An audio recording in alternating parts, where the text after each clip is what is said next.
देखिए, कांग्रेस पार्टी को पूरे के पूरे इंडी अलायंस में कोई सीरियसली नहीं लेता। राहुल गांधी और प्रियंका वाड्रा को सोनिया गांधी जी के अलावा कोई सीरियसली नहीं लेता। कांग्रेस पार्टी की बेइज्जती करना इंडी अलायंस की आदत हो गई है, क्योंकि इंडी अलायंस के घमंडिया नेताओं को यह पता है कि कांग्रेस पार्टी के जो पर हैं वो जमीन से दूर हैं, वो परजीवी पार्टी है। इसीलिए उमर अब्दुल्ला ने भी कहा कि हम डेप्यूटी चीफ मिनिस्टरशिप नहीं देंगे जम्मू कश्मीर में।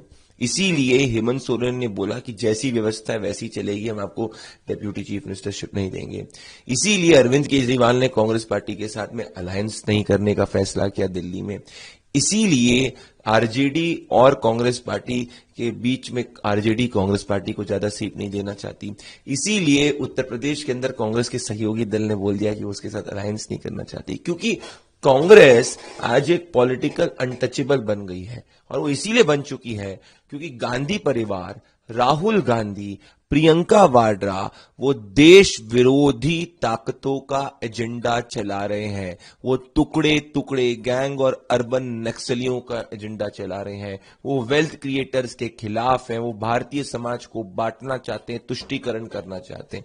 इंडिया अलायंस के बाकी नेताओं को भी पता है कि कांग्रेस के साथ रहेंगे तो सिर्फ और सिर्फ नोटा से ही चुनाव में कंपीट करना पड़ेगा। इसीलिए सब डिस्टेंस कर लेते हैं, रहते भी हैं सामने क्योंकि तुष्टीकरण का वोट चाहिए, पर पता है कांग्रेस को पूर्ण रूप से भी गले नहीं लगा सकते, क्योंकि जिसने थामा कांग्रेस का हाथ उसका हुआ बंटाधार। शरद पवार जी इस वक्त बहुत सदमे में है, क्योंकि शरद पवार जी का सबसे बुरा राजनीतिक प्रदर्शन इस बार हुआ है। महाराष्ट्र की जनता ने कहा एक है तो सेफ है। महाराष्ट्र की जनता ने कहा बटेंगे तो कटेंगे, एक है तो नेक रहेंगे। महाराष्ट्र की जनता ने आदरणीय प्रधानमंत्री नरेंद्र मोदी जी की एकता के मैसेज को समझा। शरद पवार जी सिर्फ तभी थ्राइव करते हैं जब महाराष्ट्र में पॉलिटिकल इंस्टेबिलिटी होती है। महाराष्ट्र की महिलाओं ने बोला शरद पवार जी हमें पॉलिटिकल इंस्टेबिलिटी नहीं, हमें लाड की बहना चाहिए। शरद पवार जी हमें जोड़ तोड़ की राजनीति नहीं, हमें प्रधानमंत्री नरेंद्र मोदी जी के विकसित महाराष्ट्र की राजनीति चाहिए। महाराष्ट्र की जनता ने बोला शरद पवार जी हम अब आपको कांग्रेस के साथ खिचड़ी बनाने नहीं देंगे, हम सिर्फ पूर्ण बहुमत की भाजपा की सरकार देंगे।